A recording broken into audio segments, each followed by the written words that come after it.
tonnerre d'applaudissements pour Swan, s'il vous plaît. J'ai rien fait encore. Bienvenue dans Soif de Sens, l'émission qui t'aide à construire une vie et une société pleine de sens. Chaque semaine, je reçois un humain inspirant pour t'aider à incarner le changement. Et aujourd'hui, on accueille l'humoriste Swan Périssé. Faites du bruit pour Swan.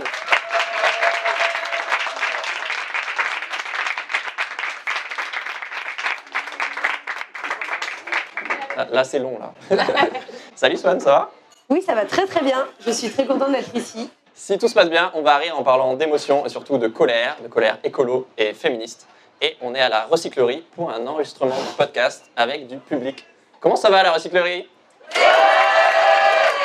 Alors Swan, je te présente en 10 secondes. Tu es productrice et humoriste. Sur scène et sur les réseaux sociaux où clairement tu cartonnes.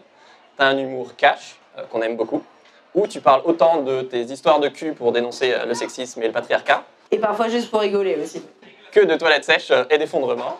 Tu vas voir comme toi un peu, je fais des prises de parole un peu longues, mais après tu peux... T'inquiète, t'inquiète. Il m'a mis un petit taquet là au passage, on est d'accord.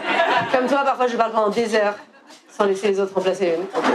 Ça risque de se chambrer un peu pendant les 2 heures à venir. Pour commencer, comme beaucoup d'humoristes, tu as galéré avant de percer. Tu racontes que tu vendais des légumes de 6h du mat à 14h. Tu faisais des vidéos YouTube l'après-midi et le stand-up le soir. Je sais pas pourquoi je te vois trop gueuler sur les marchés. 2 € le kilo de patates, messieurs, dames. Alors oui, en vendant tes légumes au marché, tu as commencé à t'intéresser à l'écologie via ce qu'on mange. Mais tu dis qu'en vrai, tu es surtout devenu écolo une fois que tu as commencé à gagner ta vie et à avoir du temps. Tu peux nous raconter? Oui, tout à fait. Disons que j'ai traversé une petite période de précarité relative parce que j'ai toujours eu des amis, de la famille. J'ai grandi à Paris, donc je ne sais pas si on peut vraiment appeler ça de la précarité. Mais j'ai eu des moments où je dormais vraiment pas beaucoup la nuit et je courais entre les jobs et les scènes, parce que en gros je faisais des jobs donc, pour gagner ma vie, notamment au marché, où j'étais pas du tout dans un marché où on criait comme ça d'ailleurs. C'est vraiment le cliché, le cliché de elles sont belles les tomates, mais vraiment la plupart des gens au marché ne font pas ça. Mais quand on est parisien, on croit que c'est ça le marché parce qu'on ne va pas au marché. Bref.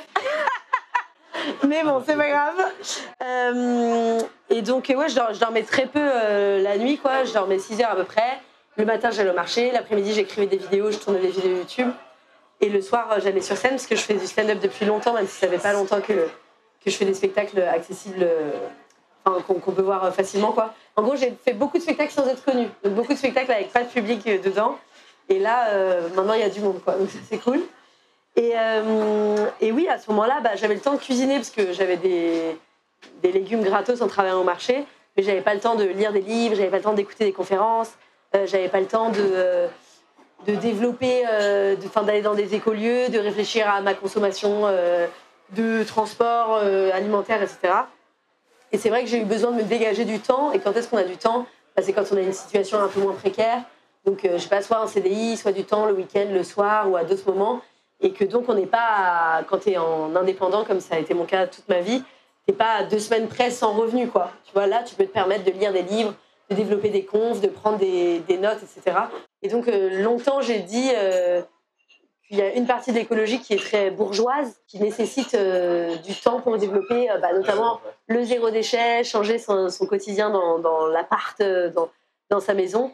Mais ouais, je pense que ça demande du temps de réfléchir et tout. Maintenant, ma vision a encore changé. Je ne pense pas que l'écologie est bourgeoise parce que je me suis rendu compte que c'était aussi militant, que c'était une réflexion politique et que tout le monde pouvait avoir accès à la politique et à la lutte. Mais disons, la façon dont on a l'impression qu'on doit changer nos quotidiens pour faire de l'écologie, ça nécessite du temps, donc c'est bourgeois et on remet la responsabilité sur les individus.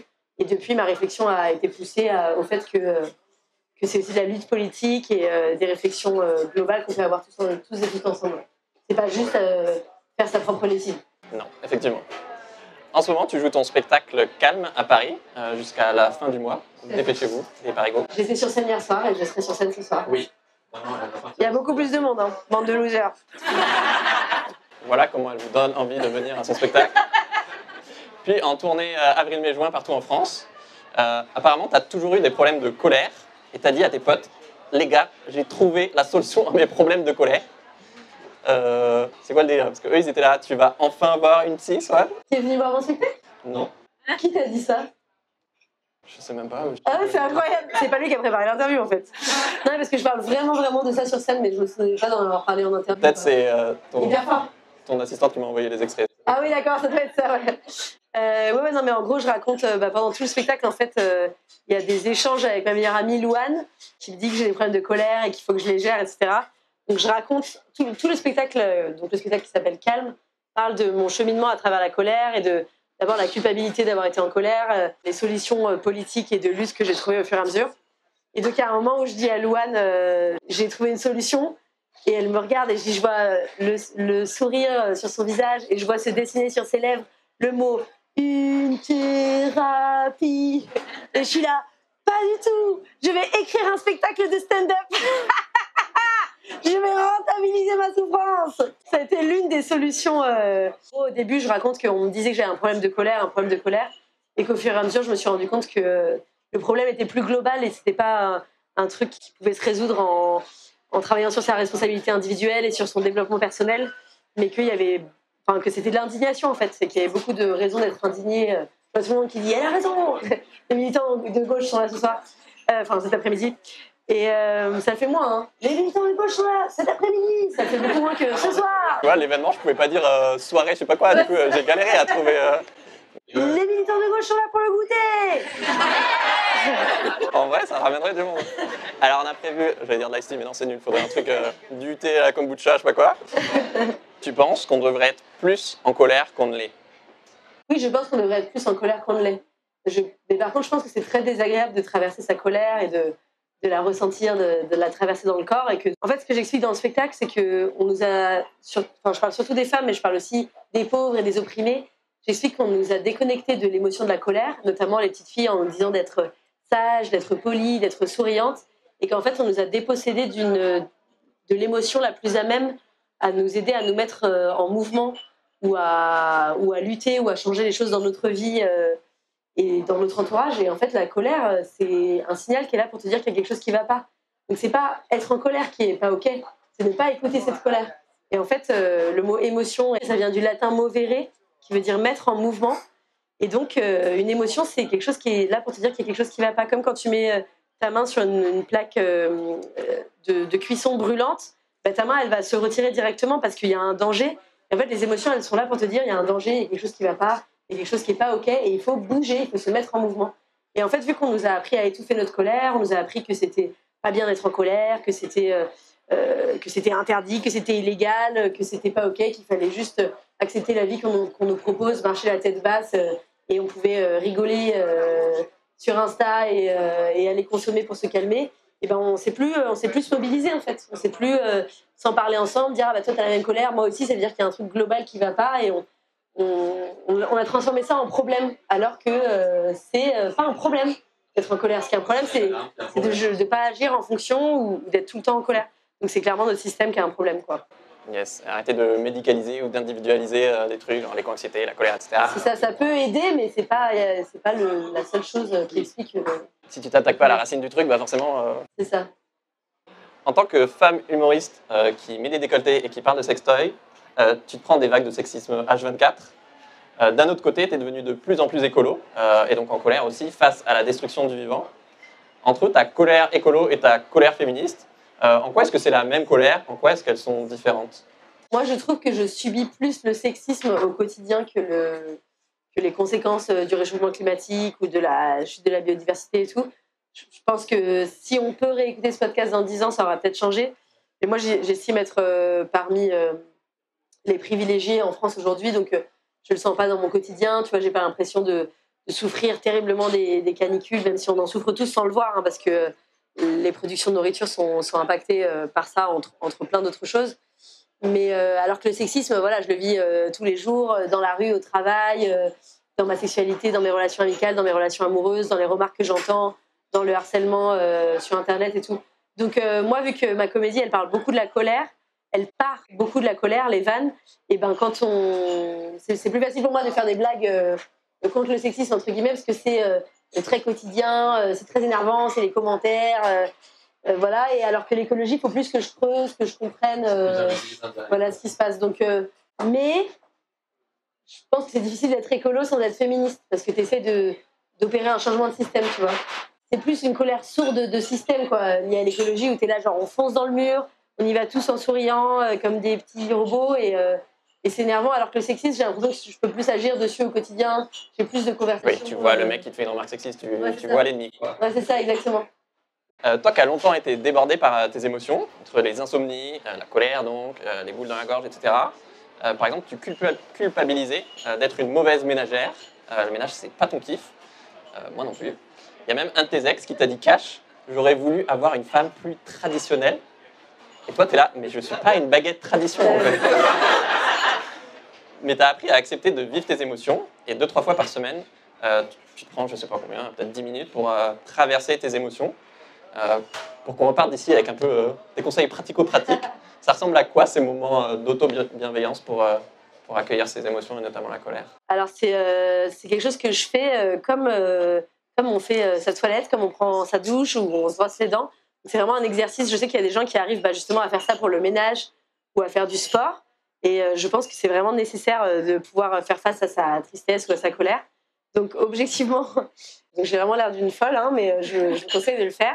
Ouais, les 3 grosses émotions qui traversent mon corps régulièrement, c'est genre la colère, la tristesse et la culpabilité. C'est comme, j'imagine un petit personnage, mais c'est quelqu'un qui vient toquer à ta porte et qui te dit j'ai besoin de vivre, tu vois, j'ai besoin d'exister dans ton corps et tout. Donc regarde-moi, parce que sinon je vais rester là tout le temps. Et donc si vous êtes en colère et que pendant, je vais dire plusieurs jours, mais je sais qu'il y a des gens, c'est pendant plusieurs années, vous êtes là, non c'est bon, je suis pas en colère, non c'est bon, je suis pas en colère, bah, vous aurez toujours une partie réprimée au fond de votre ventre ou au fond de votre tête qui dira j'ai envie d'exister, j'ai envie d'exister. Donc objectivement, je m'allonge, soit je mets de la musique, soit j'en mets pas, et j'essaie de décrire ce qui se passe dans mon corps, mais à moi-même, quoi. Donc je le dis à voix haute.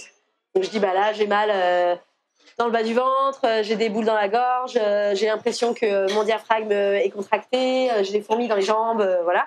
Donc je le dis, et avec une deuxième voix, ce qui n'améliore pas du tout ma schizophrénie. Parce que avec une... c'est pas vraiment ça être schizophrène, c'est pour la vanne.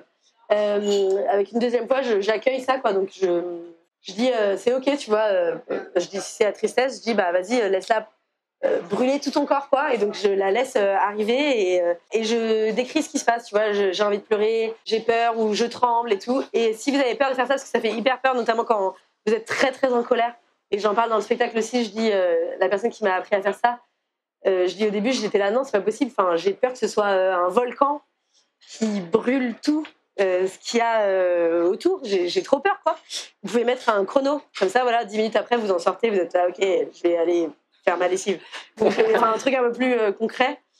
Et en fait, le fait de nommer ce qui se passe dans son corps, de décrire, etc., bah, ça permet à ces émotions d'exister, quoi, et de moins en avoir peur, quoi. Mais en fait, quand tu fais face à tes émotions, finalement, tu te rends compte que c'est moins terrifiant et que tu peux être très triste et que ça va pas t'emmener dans des abîmes de tristesse pour toujours. Et pareil pour la colère, tu vas pas te mettre à mettre le feu à ton appartement, alors que tu as toujours cette impression quand tu la laisses pas traverser ton corps. Enfin, en tout cas, moi, je l'ai, quoi. Je vois les gens qui s'identifient, les gens qui sont là. C'est quoi ce délire? Qu'est-ce qu'elle raconte? Après, vous testez, ça marche pas, tant pis. Est-ce que tu te reconnais dans le film Yes Man? Je sais pas si tu vois. Ouais, je vois le film Yes Man, c'est avec Jim Carrey. Qui dit oui à tout. Parce que toi, c'est un peu ça. Ton kiné dit on doit faire un marathon. Et toi qui n'as jamais couru, tu dis ok, on commence quand? Ah oui, c'est vrai. Ou un pote qui dit qu'il rêve de faire Paris-Copenhague à vélo. Toi, tu lui dis bah ouais, moi aussi. Ça a l'air trop facile de te chauffer. C'est bizarre cette phrase. Oui. Pour un projet sportif. Voilà, un projet sportif en extérieur. Le mec qui s'enfonce. Et je trouve ça génial comme philosophie. Parce que récemment, il y a quelqu'un qu'on aime beaucoup tous les deux qui t'a pris un peu à ton propre jeu. Tu peux nous raconter ton pari avec notre copain Guillaume Meurice? Donc, j'ai un podcast qui s'appelle Il n'y a plus de saison. C'est un spectacle en public où j'interviewe un ou une spécialiste de l'écologie. Et en gros, Guillaume Meurice me demande devant tout le monde si je suis végétarienne. Et je réponds pas oui tout de suite. Il dit d'habitude, on ne doute pas quand on pose cette question. Parce que je mange de la viande de temps en temps. Du coup, j'en mange plus. Et donc, il m'a shamé devant tout le monde. Il y avait 400 personnes. Et pendant 1h10, il m'humilie parce que je suis pas végétarienne. Il dit c'est super simple d'être végétarien. Il suffit de dire non quand on te propose de la viande, quoi. Genre, j'étais là, quelle horreur. Et donc, oui, j'ai promis que je ne mangerai plus jamais de viande. Voilà, donc c'est le nouveau pari. Mais bon, j'en mangeais pas beaucoup avant en plus. Et juste pour info, parce que c'est pas juste parce que Guillaume Meurice m'a demandé, c'est parce que à échelle individuelle, c'est l'une des choses qu'on peut faire qui a le plus d'impact écologique, quoi. C'est un truc qui a vraiment un impact, qui peut vraiment être inspirant, surtout quand tu es influenceur, influenceuse et communiquer l'envie de faire ça aux uns aux autres. Voilà. C'est pas une lubie comme ça. Et je dis, le film Yes Man, alors j'aime bien dire oui aux défis sportifs qui sont réalistes. Genre, parfois j'ai des potes qui me disent viens, on va courir hyper vite pendant 2 heures. Je dis bah non, j'ai pas envie de mourir. Et par contre, des trucs qui se préparent. Par contre, pendant 3 mois, ça me dit. Ouais, c'est vrai que j'ai fait ça pendant 3 mois. Mais non, mais le vélo, tu vois, il y a un truc de. Tu peux aller doucement, tu peux aller à ton rythme.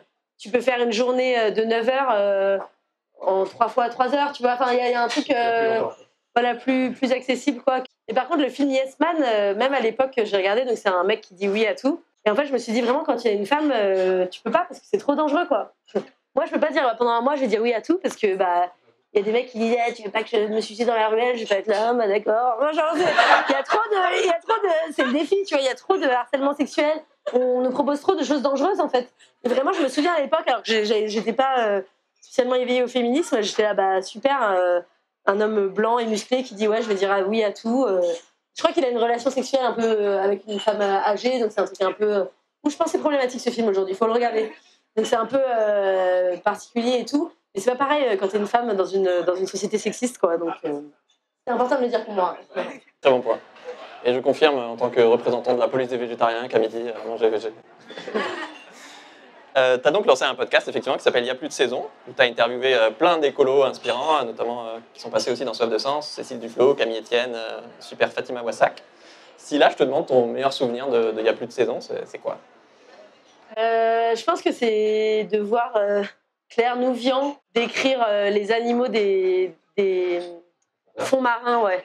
En gros, c'est une spécialiste des océans et des mers. Et donc, c'est aussi une grande militante. C'est la présidente de l'association Bloom. Elle a obtenu plein de victoires écologiques, notamment l'interdiction de la pêche électrique. Elle se bat pour la protection des zones marines protégées, mais qui ne sont pas vraiment protégées en Europe. C'est elle qui a réussi à interdire le chalutage de fond dans plein d'endroits aussi dans le monde. Donc, on la connaît surtout pour ça, mais quand tu la vois décrire le poulpe à oreille ou des méduses qui se donnent la tentacule, je ne sais pas comment dire, mais sur 110 mètres de long dans les océans et tout, c'était tellement touchant et magnifique. En même temps, c'était drôle et trop bizarre parce qu'elle faisait genre, on comprenait de quoi elle parlait, j'étais là, on comprend rien. Et touchant. Ouais, il y a un monde qu'on n'imagine absolument pas et que même l'humain connaît très très très mal de biodiversité dans les fonds marins à plusieurs milliers de mètres et qu'on ravage pour avoir du saumon Intermarché. Exactement. C'est bien parce que j'auto-sabote l'ambiance de Non, mon événement. pas du tout. Dans tes interviews, tu cites énormément les gens qui t'ont aidé dans ta vie, tes profs, tes rencontres et même les gens que tu connais pas. Par exemple, pour ton trajet Paris-Copenhague à vélo, tu dis que tu as de la gratitude pour l'ami qui t'a donné l'idée, la femme qui a fabriqué ton vélo, le mec qui a insisté pour construire des pistes cyclables à travers toute l'Europe. Et c'est marrant parce que moi je dis tout le temps, je trouve qu'il y a des gens qui rayonnent, comme toi, qui me donnent envie de rayonner et j'espère qu'on inspire les gens qui nous écoutent à rayonner à leur tour, qui eux-mêmes vont inspirer d'autres gens dans une réaction en chaîne infinie. Et j'adore remonter ces réactions en chaîne. Du coup, je l'ai fait pour cet événement. Pourquoi on est là, Swan? Est-ce que tu sais grâce à qui? Parce que moi, j'avais pas du tout prévu d'être avec vous aujourd'hui à la base. C'est ça la question? Oui. Enfin, non, c'est pas ça la question, mais... Ah pardon, je croyais que t'avais fait le travail. Je croyais que t'avais fait le travail. Le mec a fabriqué le micro, le mec a fabriqué le tapis. Non, je sais pas. Je sais pas. Oui, bah, c'est juste ça que Ah oui, t'es censé non, je sais dire. pas. Non, je sais pas. Dis-moi tout. Eh bien, je devais monter à Paris pour interviewer Swan, donc je me suis dit, bah, autant en profiter pour faire avec du public. Pourquoi je devais monter à Paris? Parce que madame ne veut pas faire de podcast en visio. Ça balance. Bon, elle a l'argument du contact humain tout de suite. Bon, ok, passons. Pourquoi je t'ai invité sur le podcast? Parce qu'on était dans une formation de la NEF, qui est une banque éthique, avec des influenceurs il y a quelques mois. Et grâce à qui je bosse avec la NEF depuis 3 ans. Grâce à un pote Roxane, du compte Insta Dear Lobbies, qu'on embrasse. Et en fait, tu peux remonter comme ça super loin. Mais s'il n'y avait pas eu Roxane, la NEF, bah, ces gens, ils auraient pu passer un samedi après-midi peinard sous la pluie. Franchement, c'est... Mais non, ils sont obligés de venir dans ce super lieu écolo qui est la recyclerie, à se serrer comme des sardines parce qu'il y a trop de gens qui t'aiment. Bref, tu parles dans ton super TEDx du fait qu'on est tous influenceurs. La vraie question arrive. Est-ce que tu peux nous raconter comment ton grand-père était un influenceur sans le savoir et t'a permis d'inspirer des milliers de gens à devenir écolo? Ah là là, je suis émue. En fait, j'ai vécu 2 ans dans une petite caravane qui appartenait à mon grand-père. Et j'ai appelé la caravane Tatiana, ce qui me permettait de dire des phrases du genre « Je vous laisse, je vais aller dormir dans Tatiana » ou « J'ai hâte de cuisiner dans Tatiana ». Je trouvais ça génial. Et en gros, c'est une petite caravane de 4 mètres carrés. C'est une Eriba Puck, donc une petite caravane de collection qui est faite pour juste partir le week-end de temps en temps en voyage. Et je rêvais de partir un week-end avec cette caravane. J'ai passé mon permis à 29 ans comme bonne parisienne que j'étais. Et donc j'ai passé mon permis. Après, il y a eu le confinement. Je me suis fait larguer comme une merde. Et après, je me suis dit, j'ai plus trop envie de vivre à Paris. Donc, je vais vivre ailleurs. Je me suis dit, je vais louer des Airbnb. Et je me suis dit, c'est pas très sexy quand même et c'est hyper cher. Et après, je me suis dit, je vais partir dans la caravane de mon grand-père, dans Tatiana, donc. Et je me suis dit, j'ai pas du tout envie d'être seule dans des beaux paysages, dans ma caravane. C'est pas vraiment ça que j'avais envie de faire. J'ai envie de créer du lien et d'apprendre à faire plein de choses. Et donc, je suis allée chez certains de mes abonnés qui avaient répondu à un questionnaire. Je suis pas allée chez mes abonnés comme ça, genre coucou, c'est moi. Je leur avais demandé s'ils avaient envie. Et on a construit ensemble des projets écologiques. Voilà, donc j'ai appris en plus à me servir d'une scie, à construire des cabanes en bois, des toilettes sèches, de l'isolation extérieure, intérieure, à construire des trucs, à lancer des potagers, etc. Et donc pendant 2 ans, j'ai fait ça et j'en ai fait des vidéos que j'ai mis sur Internet, sur ma chaîne qui s'appelle Vert chez vous, Vert, V-E-R-T, chez vous. Et voilà, et j'espère que ça a inspiré des gens. Ça a fait quand même plusieurs millions de vues. J'espère que les gens ont refait ça chez eux. Ils ne se sont pas blessés, car je ne suis pas une très bonne prof de scie sauteuse. Voilà. Trop cool, tout ça grâce à ton papy. Tout ça grâce à mon papy Jacques, que j'embrasse, même s'il est mort. C'est vrai, il est mort, quoi. Est-ce que tu as des anecdotes, au-delà de ces rencontres avec des abonnés, à nous raconter sur l'impact écolo, féministe ou autre que tes vidéos et ton spectacle ont pu avoir? Oui, je pense qu'il y a beaucoup de femmes qui larguent leur mec grâce à moi. Et parfois, c'est vraiment en 1 minute et demie de vanne. Et je me dis, il y a eu la seconde avant, la minute et demie, et il y a eu la seconde d'après. Au bout d'1 minute, elle dit au mec, casse-toi de la salle. Je sais pas si elle dit au bout d'1 minute et demie, mais ça fait germer une graine dans sa tête. Où c'était le sujet d'une dispute et finalement, il se décide, quoi. Donc, je pense qu'il y a plein de vidéos sur les violences sexuelles, notamment, qui ont fait des déclics sur des gens, je pense des femmes aussi, mais qui se sont dit qu'est-ce que je me fais chier à subir une relation comme ça alors que je pourrais être libre et seule, quoi. Et non, la dernière en date, mais je vais encore spoiler le spectacle, des gens qui n'ont pas payé la place. Non, mais à un moment dans le spectacle, je parle du MeToo stand-up qui a donc beaucoup d'accusations de viol contre des hommes humoristes, notamment contre Seb Melia. Et je dis, j'ai l'impression que chez certains hommes, le consentement, c'est pas acquis, genre. Et donc là, il y a un gros blanc. Et j'ai dit chez certains hommes, hein. J'ai pas dit chez tous les hommes. Et là, je dis non, mais je dis ça parce que après, je vais recevoir des messages. Oui, mais moi, ni, ni, ni, ni, ni. Et je dis, mes haters, en général, ils ont un tout petit PC. Ils sont là, moi, avec que 3 lettres sur le clavier, M-O-I. Moi, mi. Bon, bref, je tire la vanne. Et je me suis retrouvée la semaine dernière dans un train, à côté d'une femme qui avait vu mon spectacle, qui était venue avec son mari, donc homme blanc hétérosexuel de plus de 50 ans. Il avait un tout petit PC. C'est ça, il avait un tout petit PC. Je croyais que tu allais dire il avait un tout petit pénis. C'est pas du tout ce que j'ai dit, hein. C'était un wagon privé. Et elle m'a dit, je suis venue avec mon fils de 20 ans qui va à la salle de muscu, qui est très les garçons, les filles, machin. Et elle m'a dit, souvent, il ne s'implique pas dans mes débats féministes avec mes amis ou quoi, où il dit tout le temps oui mais moi. Et quand ils ont vu cette vanne, ils ont compris que c'était chiant qu'ils ramènent tout à eux. Enfin, au lieu d'écouter, de participer ou de lutter pour créer une autre société, quoi. Et grâce à cette vanne, j'ai pu toucher au moins ces 2 personnes et c'est chouette. Grave, trop bien. Bravo. Pour finir, je vais te dire merci, Swan. Parce que je ne sais pas si tu sais à quel point tu es une bouffée d'air frais dans les luttes écolo et féministes, où il y a beaucoup de violence, de lourdeur, de frustration. Et il y a un temps pas de sérieux. Je vois des gens qui acquiescent quand on parle de viol ou de crimes climaticides. Mais on a aussi besoin d'humour pour décompresser, pour rassembler, pour toucher des deuxièmes cercles moins militants Et commence pas à pleurer parce que tu veux aussi la larme Michel. C'est de l'acting. J'avoue. Pour ridiculiser les agresseurs et pour kiffer tout simplement. Alors merci beaucoup de mettre du baume au cœur à des milliers de personnes.